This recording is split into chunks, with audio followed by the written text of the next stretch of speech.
Всем доброго дня. Эту небольшую, но очень важную лекцию я, пожалуй, начну с притчи, общеизвестной притчи, между прочим. И у всех народов в различных вариантах это есть, эта притча. О двух лягушках, которые упали в кувшин с молоком. И безуспешно пытались выйти несколько часов.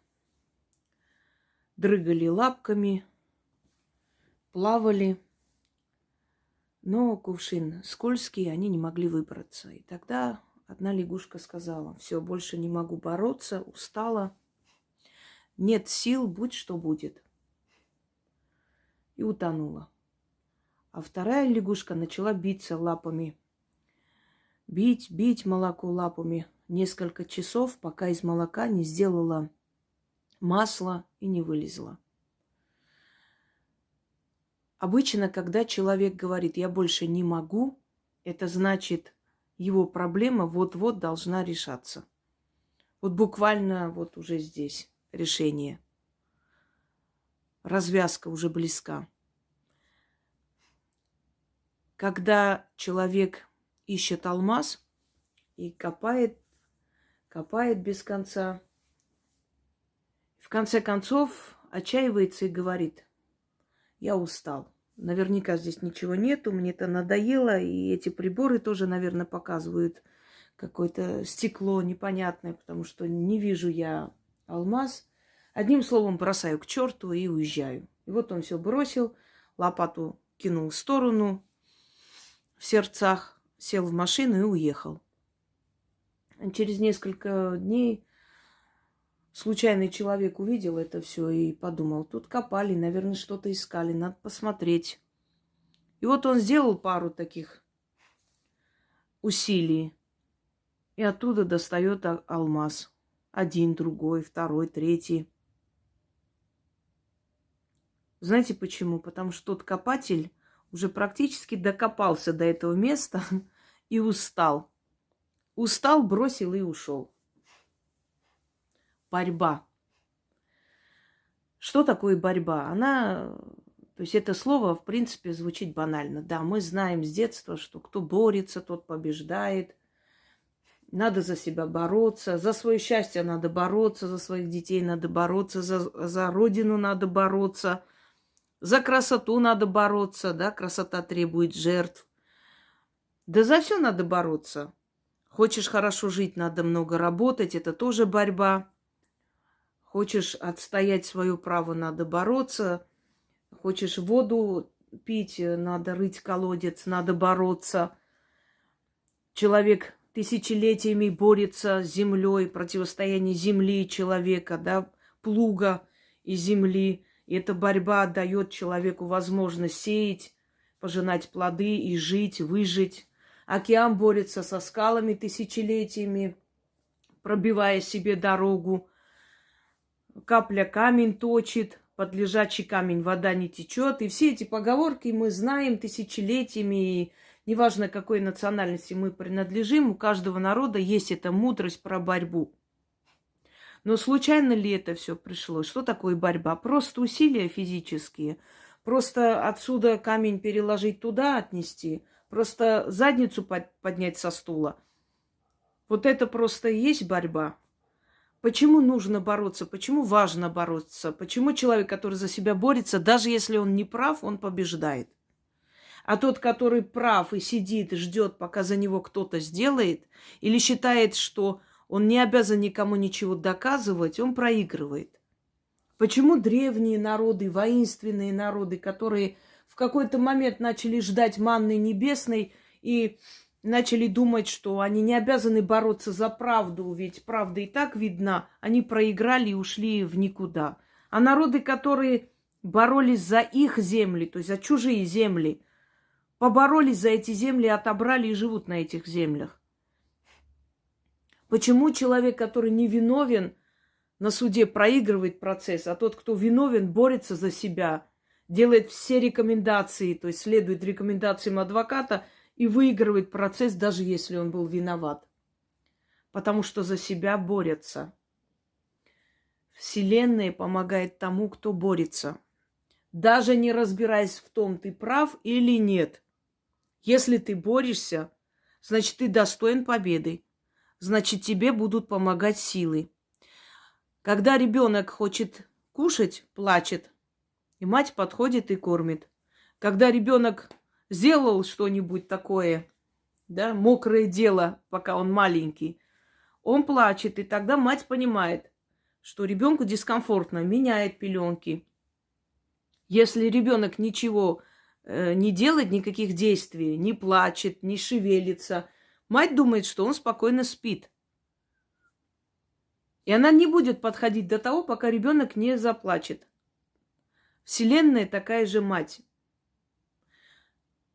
Вселенские силы, они не вмешиваются в нашу жизнь. Они дали человеку право выбора. Если ты не хочешь наказания для своего врага, они его не накажут. Может быть, кто-то другой когда-нибудь попросит наказания и накажут.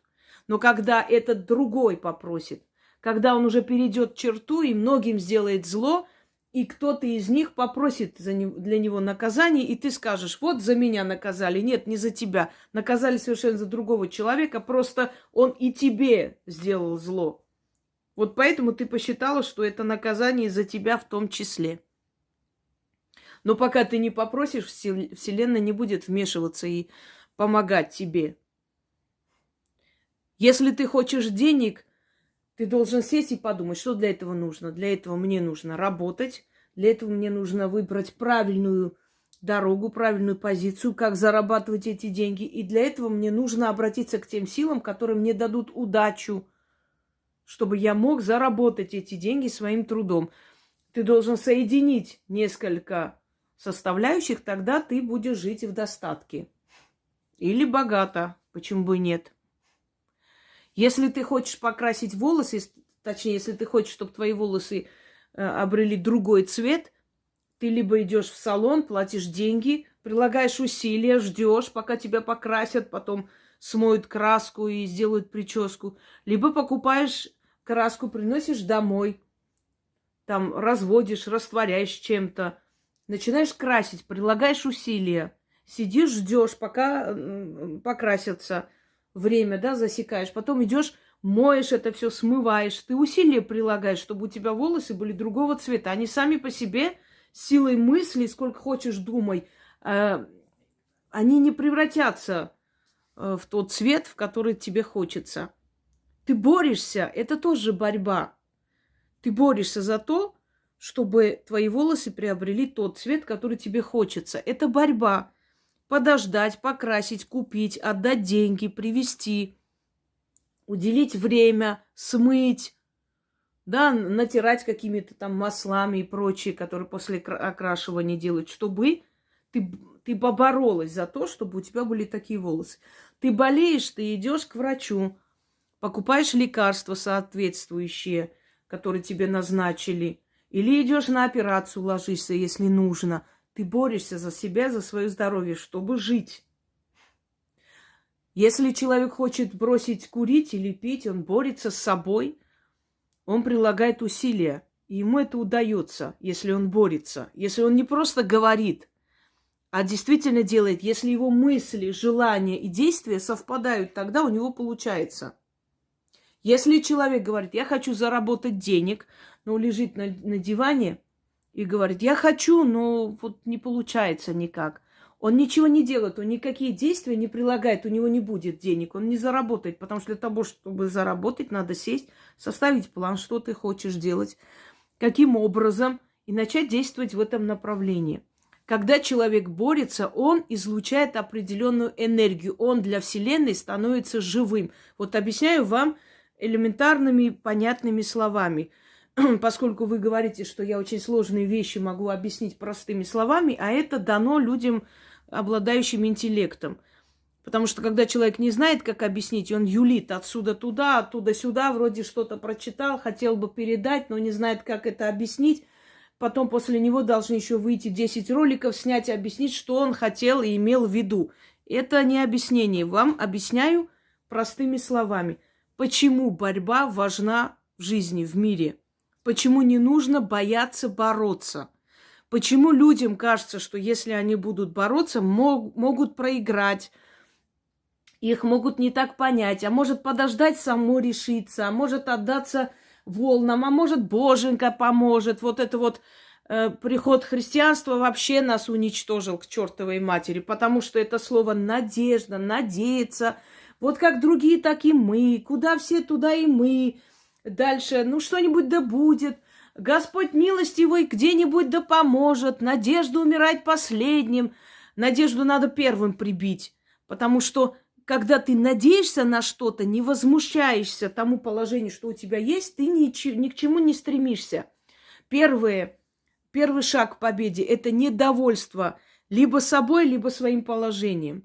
Если человек недоволен, он меняет это положение. Если его не устраивает, что он каждый день ест суп без мяса с черным хлебом, он недоволен этим положением, он хочет поменять эту ситуацию, он хочет перейти на икру, он хочет есть осетру, он хочет есть там дорогие какие-то блюда, он хочет в ресторан сходить, но у него нет этой возможности. И он недоволен тем, что есть черствый хлеб с супом или с борщом, не знаю с чем.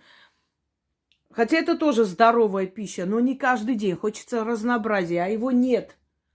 И он недоволен тем, как живут его родители, он недоволен тем, что 50 человек живут в одной комнате. Он хочет свободы, он хочет своей территории, он хочет своего пространства. Он недоволен этим, он хочет большего. Хочу большего, меня это не устраивает. Это первый шаг к борьбе. Не к победе, к борьбе, бороться надо. Человек сказал, я не хочу так жить, я хочу, чтобы у меня было вот так, у меня другое желание в жизни. Я хочу жить вот так. Он начинает за это бороться. А что нужно делать для того, чтобы вот так жить? Надо подумать, какие у меня есть таланты, умения, знания, что я должна развивать в первую очередь, что более востребовано в нашем мире. Давайте скажем правду, потому что профессия, которая тебя не кормит, в гробу видели такую профессию. Зачем она нужна? Даже если ты будешь мирового уровня профессор, но при всем этом ты будешь жить в нищете, зачем это все нужно? Человек обретает профессию, борется, он тоже должен мучиться, чтобы хорошо жить. Если тебя устраивает всю жизнь работать техничкой, ты большему не стремишься, не хочешь. Ты не хочешь большего. Ты так и будешь на этом уровне. Значит, не требуй зарплату в 100 тысяч. Чтобы у тебя была зарплата 100 тысяч, ты должен где-то работать начальником, шефом. А что для этого нужно? Для этого нужно больше работать, больше усилий прилагать. Для этого нужно учиться, менять квалификацию. Для этого нужно осилить новые направления чего-то, чтобы тебя взяли на большее, то есть на зарплату, с большой зарплатой на большую там категорию, да, повысили тебя. Ты должен бороться за это. Если ты не хочешь бороться и тебе достаточно работать уборщицей, тогда не требуй огромных зарплат и большой пенсии в будущем. Потому что ты не прилагал никаких усилий для того, чтобы большего добиться. Не так ли? Когда человек добивается успеха, его успех – это успех его родных, близких, это успех его страны, это успех его родины исторической, это успех его нации. Почему? Потому что человек, который добился чего-то, первым делом, что говорят, какой он национальности, какого происхождения, а кто его родители, а кто его сын или дочь, а из какой семьи этот человек произошел. Этот человек, пользуясь своим авторитетом, своим именем, может очень многое помочь и повлиять в трудную минуту для своей нации, для своего народа, для своей семьи, для своих близких. Ведь есть люди, которые обладают божественным голосом, и они могут дать благотворительный концерт и тем самым, например, помочь детям-сиротам, да, или помочь солдатам, или там собрать вот эти деньги и направить, там, купить все, что нужно для больных людей, для онкобольных, предположим. То есть человек не только для себя добивается, чтобы вы помогли другим. Вы сами так должны сначала чего-то стоить в этой жизни, чтобы ради вас пришли, ради вас помогли, ради вас собрали сумму и отправили кому-либо в помощь от вашего имени. Или вы, чтобы открыли какой-то фонд благотворительный, должны знать, кто вы. Для каких целей это собирается? Вы тот человек, который внушаете доверие, вы действительно направите это туда или себе в карман положите? Понимаете, о чем речь? Сначала ты зарабатываешь авторитет для себя, потом твоим авторитетом, твоим именем пользуются все те, кому ты хочешь помочь. То есть пользуются в хорошем смысле. Ты позволяешь от своего имени какой-то фонд открыть. Ты позволяешь от своего имени собрать что-то, кому-то помочь. Да? Далее. Вот привожу вам нехороший, страшный пример. В морге лежат тела людей. Людей, которые умерли, ушли в мир иной. Что происходит с этими телами? Через некоторое время эти тела забирают родственники и хоронят. Они не нужны больше ни для чего. Ну, может, кто-то там отдает свое тело там в какой-то анатомический музей или для экспериментов, или медицине там оставляет как бы по договору или по завещанию. Мы сейчас не об этом. Тело человека умерло, он уже не нужен никак, ни для чего. С ним прощаются, его хоронят или кремируют. Все. Для Вселенной он мертвая плоть. И во многих ритуалах в магии есть такие слова. Как мертвецу не надо пить, есть, так, чтобы у тебе не надо было. Или как мертвяк там не встанет, домой не пойдет, так, чтобы ты там не пошел к такому-то там, к Марусе домой. Или как мертвый ушел, ему ничего там не надо, так, чтобы там Ване, например, Маруся не нужна была. Ну, вот остуда делают так. Или снимают, например, болезни. Вот как мертвый не встанет, не пойдет, не вернется в свой дом, так и мои болезни, несчастья не вернутся обратно, да будет так, и так далее. То есть сравнивать с мертвым, с его телом, не с душой. Тело человека умерло, у него ничего нет, ему ничего не надо, он не пьет, не ест, у него ни денег, его ничего не беспокоит. Он для Вселенной уже не существует. Есть его душа. Что там с душой случится после смерти, это уже другой вопрос. А вот тело для Вселенной больше не существует. Все, он минусуется. Он уже, скажем так, материал для утилизации. То же самое люди. Человек, который не крутится. Знаешь, хочешь жить, умей вертеться. Это же не просто так сказано. Человек, который не создает вокруг себя вибрацию, не создает вокруг себя кружение, то есть он не создает энергию, его нет для Вселенной. Следовательно, Вселенная считает, что это мертвая плоть.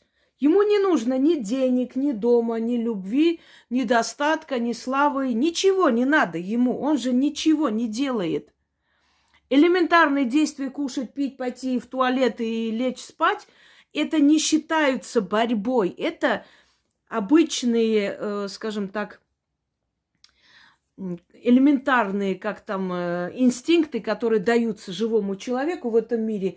И на это Вселенная внимания не обращает. То есть Вселенная не смотрит на то, куда ты пошел спать, что ты хочешь готовить, кушать, с кем ты разговариваешь, трындишь по телефону. Вселенной это неинтересно. Вселенная обращает на тебя внимание, когда ты начинаешь делать определенные движения, борешься.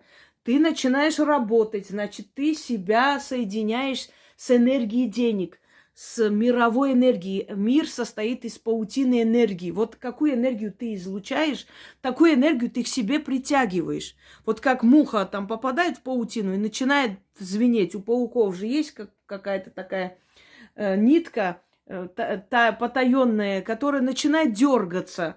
И паук понимает, что все, муха попала в паутину. Мы точно так же, только в хорошем смысле. Мы попадаем в эту паутину, начинаем звенеть. И на нас Вселенная обращает внимание. Ты борешься, ты начинаешь бороться. Что тебе нужно, что ты хочешь? Я хочу фирму открыть, я борюсь, я хожу по этим инстанциям, по этим кабинетам, стучу туда-сюда, плачу деньги, я ИП открываю. На тебя обращают внимание. Многие люди считают, что вот сначала... Вот у меня не было ни помощи, ни дяденьки, ни папеньки, никто мне ничего не дал, никто не помогал. А вот они-то, им-то помогали, этих-то поднимали, а вот эти вот просто попали вот в такое вот стечение обстоятельств. Каждому тунеядцу, каждому маргиналу кажется, что человек, который чего-то добился, ему просто незаслуженно повезло. Он просто попал в то время, не в том месте, или люди, которые слушают и благодарят этого человека, просто дураки, не понимают, что этот человек никто. И вообще вот все, что этот человек заработал, всего, чего он добился, это все незаслуженно, просто удача. Вот он удачлив, вот он незаслуженный удачлив, этот человек, и все. Поэтому он так хорошо живет. На самом деле за каждым успехом кроется адский труд. Знаете, вот подходишь, садишься в театре, да, смотришь вот этот прекрасный спектакль, все в таких костюмах, париках, все бегают, все что-то там сказали, показали, все хлопают просто. Гениально, восхитительно, как все прекрасно. И тут же актриса кланяется, всем улыбается, благодарит, берет цветы и уходит к себе в эту гримерную и начинает рыдать, потому что у нее во время всего спектакля ужасно болели ноги. Но ей нужно было доиграть этот спектакль. Она снимает эти туфли, начинает плакать, ее на скорую увозят. Мы же не видим этого всего, мы не знаем этого всего. Мы увидели ее на сцене, она прекрасно сыграла. Но что за этим стоит? Сколько часов репетиций, какие слезы, какие замечания режиссера, может быть, грубость режиссера. Может быть, она болела, у нее 40 температура, она все равно пришла. Ее там гримировали, может, ей дали обезболивающее, и она вышла на сцену. Мы это не видим. И кто-то найдется и скажет, конечно, что там она вышла, покривлялась, там пару слов сказала, все хлопают, цветы принесли, ей гонорар заплатят. Ну, понятно, что, я тоже так могу. Как, например, Федора Шаляпина, когда возил ямщик и сказал там, батенька, ты чем занимаешься-то? Он сказал, ну, я пою. Он говорит, ой, да петь-то мы все можем. То есть тоже мне сказал там, великая профессия. И за это тебе платят, что ли? А то, что от тембра его голоса просто разрывались и лопались люстры, и вазы, там, и прочие утварь, он же не знает об этом. Он же не знает, сколько Шаляпин прошел. Он же не знает, скольким он помог. Сколько было бедствий, преследований, зависти. Он, этот ямщик, этого всего не знал. Он просто услышал слово, что мы поем, и он сказал, да петь-то мы все можем. Собственно говоря, понимаете? Вот. Если вы относитесь к той категории, которая считает, что все легко и просто, и всем просто повезло незаслуженно, вам лучше эту лекцию не слушать. Потому что эту лекцию слушают люди, которые хотят поменять свою жизнь или уже поменяли и согласятся со мной. Понимаете? Так вот, пока мы ничего не делаем для того, чтобы поменять свою жизнь, мы для Вселенной те самые трупы, которые лежат в морге.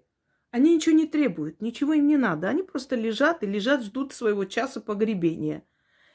Как только мы начинаем что-то делать, вот стал труп и смотрит на санитара. У санитара все упало, он упал в обморок, прибежали врачи, но поняли, что человек живой, оказывается, туда попал. На него обратили внимание, его отвезли в больницу, привели в порядок, вылечили, отпустили домой. Все. Как только вы встали и начали бороться, вы лезете сразу в эту мировую паутину. Человек хочет денег, значит, он начинает бороться за то, чтобы хорошо жить, чтобы его семья была обеспечена. Следовательно, он присоединяется к мировой паутине денежного эгрегора. А это что? Это банки, это корпорации, это богатые люди, это денежные там биржи, то есть это биржи, да, имеется в виду, есть биржи труда, есть денежные там биржи, то есть где там покупка, продажа, акционные биржи, это нефтяные магнаты, это акулы там большого бизнеса, это корабельный бизнес, это ресторанный бизнес и так далее. Вот это все денежный эгрегор. Ты хочешь денег заработать, ты сразу присоединяешься к этим всем силам. И вот по невидимой паутине начинает тебе приходить оттуда идеи, помощь. Ни с того ни с сего какие-то встречи, какие-то знакомства с нужными людьми. Запомните, Вселенная дает ресурс человеку, когда видит, что человек хочет бороться. Машина сама по себе не поедет, пока ты не заведешь, не повернешь ключ, не заведешь, не нажмешь на газ. Машина не поедет. Она будет стоять. И что хочешь делать, что хочешь говорить. Вот ты сначала поезжай, а я потом научусь ездить. Она не поедет. Ты научилась ездить, узнала инструкцию, села, поехала. И ты можешь 1000 километров ездить ночью. Тебе не нужно, чтобы вся дорога была освещенная. Ты едешь, тебе фары показывают сколько? 2 метра, 3 метра. И ты едешь. И тебе этого достаточно, чтобы проехать огромные километры. Это к тем людям, которые говорят: а что мне, а что будет, а чем заняться, я не знаю. А вдруг потом получится, не получится. Мне надо знать вот прям наперед, что там будет, чтобы я вот решилась на какой-то шаг. Машина, когда едет ночью, вы всю дорогу с Москвы до Саратова не видите. Но вы едете, и каждые 3 метра у вас открывается эта дорога. Жизнь такая же. Вы начните, вам будут показывать дорогу, давать указания, помогать, отправлять людей. Когда человек ждет ресурса, чтобы только потом шевельнуться, этого ресурса никогда не будет. Вы идете брать в кредит в банке, например, на свое дело, есть какая-то там программа. Вот приходите и говорите: я хочу свое дело открыть, дайте мне там 2 миллиона. Они говорят: а предоставь нам план, что ты хочешь делать конкретно, сколько тебе нужно, куда эти деньги пойдут, чем ты будешь заниматься. Вот они дают тебе с рассрочкой на 5 лет. Через 5 лет начинаешь платить. Есть такая государственная программа. Если ты приходишь, у тебя нет плана, ты говоришь: ну, вы деньги дайте, а я там подумаю что-нибудь. Они говорят: нет, извини, так не пойдет. Ты сначала план предоставь, скажи, что будешь делать, тогда мы выдаем, а так нельзя. То же самое Вселенная. Когда ты говоришь: ты сначала мне дай нужных людей, ты сначала дай хорошую должность, а я потом буду работать, чего-то добьюсь. Она тебе никогда ничего не даст. Ты сначала работай, борись, и Вселенная, увидев, что ты что-то из себя представляешь, ты действительно что-то делаешь, вот как тот паук, который увидит, что вот это вот болтается нить, да, звенит, что человек дергается, он что-то делает, он кружится, он набирает энергию, он работает. Вселенная начинает отправлять к тебе нужных людей, нужные знакомства. Вот ты только начинаешь, а тебе уже начинают звонить. А вы знаете, у нас вот такое предложение, вы согласитесь? Вот мы увидели, что у вас там объявление какое-то. Ты начинаешь с этими людьми взаимодействовать, и оттуда: здравствуйте, а вот... Я всегда говорю людям, когда они сидят дома: вот эта работа не то, это не то. Я говорю им: вы выходите на любую работу, и с этой работы вы дальше пойдете. Даже если эта работа тебя не особо устраивает, даже если там мало платят, выходи. Там будут знакомства, там будут новые люди, там разузнаешь, что, куда, чего, как позвонить. Пойдешь, узнаешь, может, тебя переведут туда. Но для того, чтобы начать, нужно сесть и завести эту машину и поехать. И дорога будет постепенно открываться. И не надо думать, как это устроено, что это будет, а как это все, что значит это эгрегор, а как эти деньги приходят, а как эта Вселенная, как чего делает, как кого откуда отправляет. Ты садишься в машину и едешь. Ты знаешь инструкцию, как управлять? Этого достаточно. Ты не сидишь и не думаешь: а бензин сейчас зажигается, зажигание включается, этот пар сюда уходит, электричество вот так работает, аккумулятор теперь вот так набирает оборот. Ты же не думаешь всю дорогу, как там все, куда вертится, крутится, что делается. Нет, тебе это не нужно, этот механизм сам по себе работает. Твоя главная задача — уметь водить и ключ повернуть, все, и ехать правильно. То же самое в жизни. Не ждите, пока Вселенная вам даст ресурс, только тогда я шевельнусь. Вот придет человек там какой-нибудь с хорошими связями, скажет, что вот хочет мне работу дать, только тогда я начну вот думать. Для того, чтобы человек тебе дал эту хорошую работу, он должен смотреть и видеть, что ты работать умеешь. Он просто так свою фирму, свое, знаете, детище тебе в руки не отдаст, тунеядцу. Он должен видеть, что ты нормальный человек, парень с головой, там умеешь, делаешь, контракты заключаешь, присмотреться, и вдруг он тебя зовет и говорит: знаешь что, возглавь вот этот отдел, мне кажется, ты справишься. Вот так происходит. Вселенная дает ресурс тем, кто начал двигаться. Как только ты начинаешь двигаться, Вселенная дает тебе ресурс. Пока ты движение не начал, он тебе ничего не дает. Не жди ресурса, чтобы двигаться. Двигайся и получишь этот ресурс. Двигайся и получишь и славу, и деньги, и благодарность, получишь хорошую должность, получишь, скажем, уважение людей. Двигайся. Начни делать домик для собаки. Увидят, скажут: ой, как интересно. А вы мне можете сделать тоже? Я хочу и своей собаке такой домик. Хорошо. Пошел, сделал, получил деньги. А вот знаете, у меня подруга сказала, что вы ее собаке такой домик. А можно вас это попросить тоже для себя? Хорошо. И тебе начали звонить. Люди увидели, что ты это делаешь, и начали тебе звонить. Люди не могут тебе сказать, прийти постучать в чате и сказать: ты знаешь, вот дело в том, что вот мне приснилось, что ты умеешь домики делать для собак. Это не произойдет. Человек должен сесть и подумать: почему меня не замечают? Почему не замечают? Я такой умный, я все знаю, могу. Почему меня не замечают? Потому что ты не показал свое мастерство. Как я могу знать, кто торты готовит, чтобы прийти и заказать у этого человека торты? Как? Мне приснится он или что? Нет. Как я могу знать, что этот человек делает там маникюр, если он не выставил, если он не сказал, если он нигде не написал об этом? Скажите о себе, двигайтесь, начните бороться за то, чтобы вас узнали. Это борьба. Борьба – это не с ножами, топорами на улицу выйти. Борьба – это бороться за себя, за место под солнцем.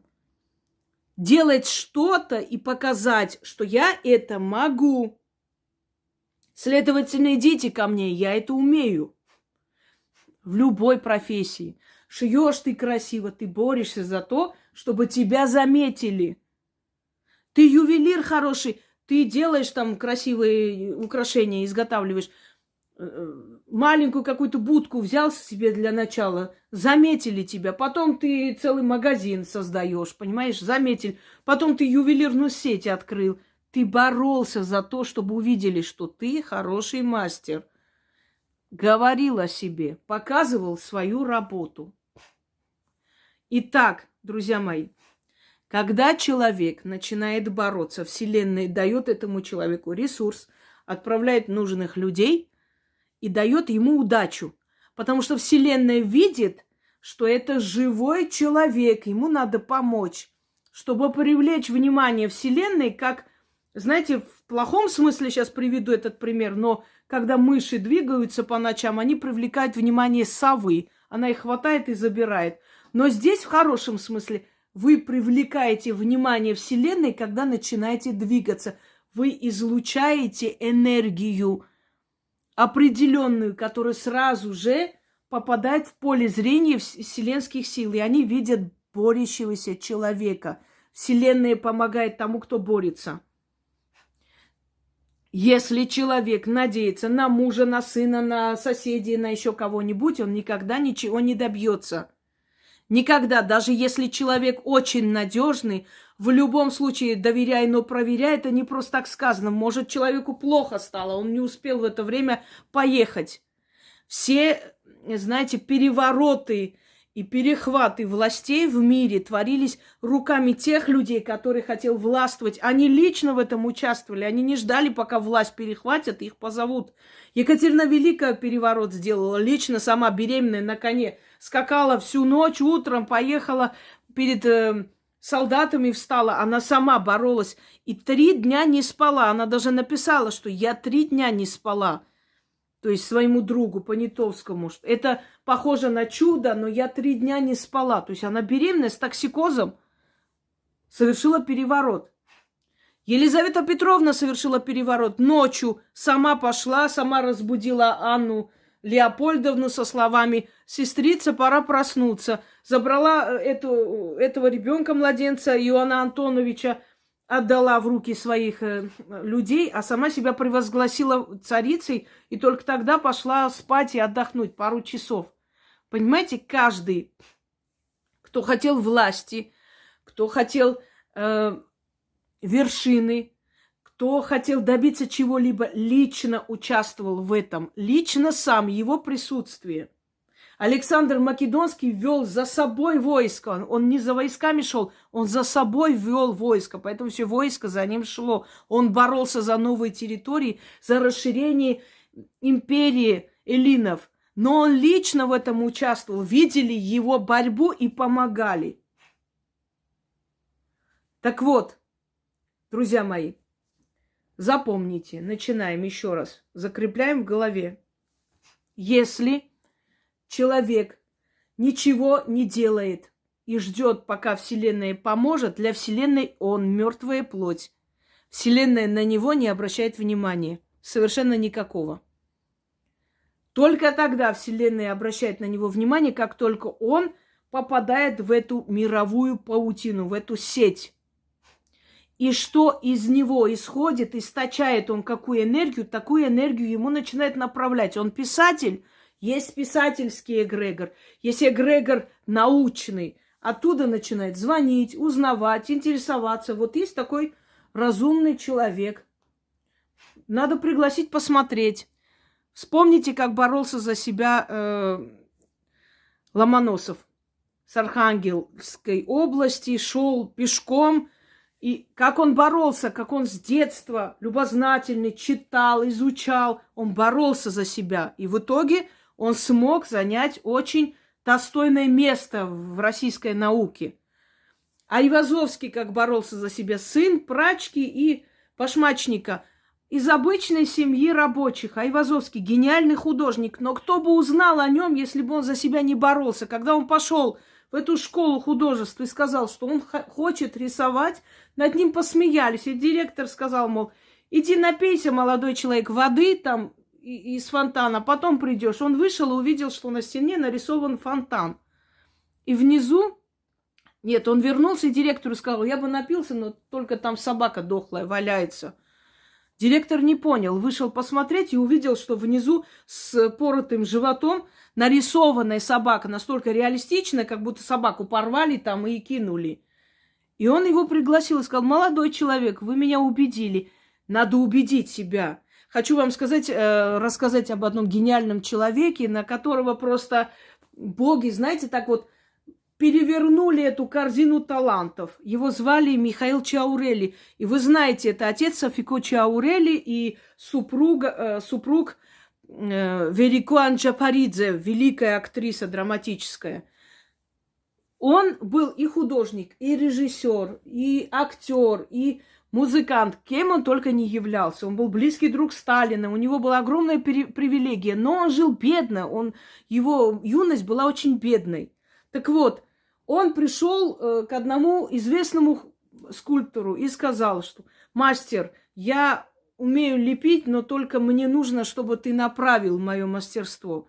Научи меня, пожалуйста». И тот посмеялся, они сидели с дворником, пили, и он сказал, вот тебе натура, возьми и слепи его. И он взял глину и слепил этого дворника. Он за полчаса сделал его лицо настолько натуральным, что у мастера аж глаза вылезли на лоб. И он сказал, вы меня убедили, я вас беру в ученики. Бороться за себя надо. Великий Дживан Гаспарян был сиротой. Мать работала на заводе в Гюмри. Он шатался отсюда туда, как он говорил, никому не нужный был ребенок. И однажды он подошел и посмотрел мастера дудук, по дудуку, то есть дудукчи их называют. Он посмотрел, как человек продает, разговаривает, и он тайком, значит, украл один дудук. И поскольку не мог играть в городе, сразу бы поняли, узнали, откуда этот дудук, он где-то уходил в лес, тем более было летнее время, и вот весь сезон, весна, лето, осень, он просто в этих горах играл, и он научился. И совесть его замучила, он вернулся и сказал, мастер, я украл твой дудук, я хочу тебе вернуть. И тот говорит, ну раз ты украл, наверняка ты играл на нем, ну-ка сыграй. И когда он сыграл, этот мастер зашел домой, вернулся с другим дудуком и сказал, отдай мне это, и возьми вот это дудук моего отца. И с тех пор мы знаем этого человека, его сейчас уже нет, но мы знаем этого человека как величайшего дудукиста, который везде играл, и в голливудские фильмы его приглашали. А что он сделал? Он показал свое мастерство всего лишь. Он боролся за это. Он месяцами играл, пока не наработал это мастерство, пока его не заметили. Понимаете? И Вселенная замечает через людей. Если кто-то думает, что боги сами спустятся и тебе просто расчетный счет откроют, и карты тебе вручат в руки, очень сильно ошибаетесь. Боги помогают через людей. Руками людей они тебе преподносят то, чего ты заслуживаешь и чего ты достоин в этой жизни. Так вот, дорогие друзья, мир состоит из паутины. Это паутина энергии разных эгрегоров. И когда человек начинает, как муха, в этой паутине вертеться, создавать движение, от него исходит определенная энергия. Он становится живым. И на него Вселенная обращает внимание. Он смотрит и присматривается, что хочет этот человек, почему он начал двигаться, что он имеет в виду, его намерение. Он видит, что человек борется, и начинает отправлять к нему посланников, начинает отправлять ему нужные связи, нужных людей, нужные финансы и помогать этому человеку. Почему? Потому что тот человек, который создает движение и энергию, собирает вокруг себя других похожих людей. Они вместе создают эту энергию. Эта энергия питает вселенские силы. Вселенной выгодно помочь тебе подняться, добиться успеха, чтобы ты и окружающие тебя люди, которые будут получать эту удачу от тебя в том числе, и те, которым ты поможешь потом, они все будут излучать энергию удачи, радости, а эта энергия положительная, как аккумулятор, она питает силы Вселенной. И Вселенной выгодно помочь человеку, который в дальнейшем создаст очень большой энергетический фон. А пока ты лежишь и ждешь, тебе никто помогать не будет. Борись. Побеждает тот, кто борется. Кто борется, обращает на себя внимание вселенских сил. Вселенной выгодно тебе помочь подняться в этой жизни и добиться успеха, чтобы от тебя и от тех, кто рядом с тобой, исходила энергия радости. Энергия радости питает духов вселенских, мироздания. Поэтому они хотят отдавать тебе и получать эту энергию радости. Им ничего не стоит тебе отдать очень многое. Для них это не преграда. Для них это не трудно. Это тебе кажется, что это невероятно, невозможно. Имей смелость желать большего, чем у тебя есть. Если ты довольствуешься тем, что у тебя есть, у тебя не будет развития никогда. Благодари за то, что есть у тебя, и стремись к большему. Благодари всегда, что у тебя есть руки, ноги, глаза, уши, что ты можешь слышать, двигаться, разговаривать. Многие этого не могут. Благодари. Но желай большего всегда. Не останавливайся. Никогда не говори: я старею, мне этого достаточно, я на пенсии, у меня есть дети, внуки, мне хватит. Никогда не загоняй себя в рамки. Пока ты живешь, ты должен создавать, работать и жить. Неважно, сколько тебе лет. Как только ты говоришь: я старый, я ненужный, ты сам себя выкидываешь на помойку судьбы. Это неправильно. Ты перестаешь двигаться, ты перестаешь создавать эту энергию. Тогда ты уже не выгоден, ты тот труп, который похоронят. Даже живьем вычеркнут. Задумайтесь над моими словами. Задумайтесь и не ждите ресурс. Ресурс вам будут давать. Начните. Прямо сегодня, сейчас начните. И вы посмотрите, как за короткое время вам и ресурс, и нужных людей, и нужные деньги, и нужную силу, и возможности все будут давать и открывать. А когда вы чего-то добьетесь, то у вас уже без каких-то усилий это все будет получаться.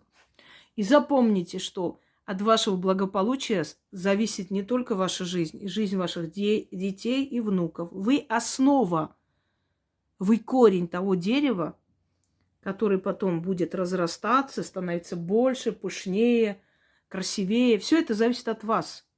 Если вы хотите, чтобы ваш внук был богатый, вы должны сейчас жить в достатке.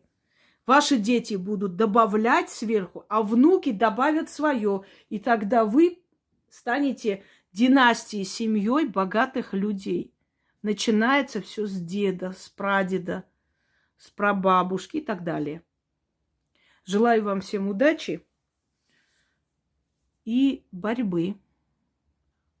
Боритесь за себя, за свое здоровье, за свой достаток, за свою жизнь, за свою родину. За все надо бороться. Никогда нельзя сидеть и надеяться на кого-либо. Силы не будут вмешиваться в вашу жизнь, видя, что вы не двигаетесь с места, не шевелитесь. Вы для них не живые, пока не встанете и не начнете создавать это движение, кружение, вот эту вибрацию, эту силу, как угодно называйте. Пока вы, как та муха, не упадете в паутину, не начнете звенеть, паук на вас не обратит внимания. Но в этом случае паук самый положительный персонаж. То есть это вселенная. Что говорит джин Аладдину, помните? Попроси у меня. Он же не говорит: Аладдин, я знаю, что ты хочешь вот это, давай я тебе дам. Все сказки, все легенды, все рассказы, эпосы, везде, если дух приходит к человеку, он говорит ему что? Попроси у меня, и я тебе дам. И когда ты просишь, та вселенная, которая есть джин, говорит: слушаюсь и повинуюсь. Но надо попросить. Аладдин не сказал джину: да ты же знаешь, что мне надо, что мне говорить. Ты сам знаешь прекрасно, давай мне то, что ты уже понял. Нет, он сказал: сделай мне то. Я хочу вот это. Сим-сим, откройся. Да, или откройся, сезам. Это растение, которое раскрывало камни своей силой. Вот отсюда и легенда про сезам или сим-сим. Откройся, он сказал. Он не сказал: сим-сим, ты же знаешь, что мне надо, что мне обязательно каждый раз говорить. Он сказал: откройся. Джин, сделай для меня вот это. Слушаюсь и повинуюсь. Вот скажите, что вы хотите, и сделайте первый шаг к тому, что вы хотите. Боритесь за свое желание. Всем удачи!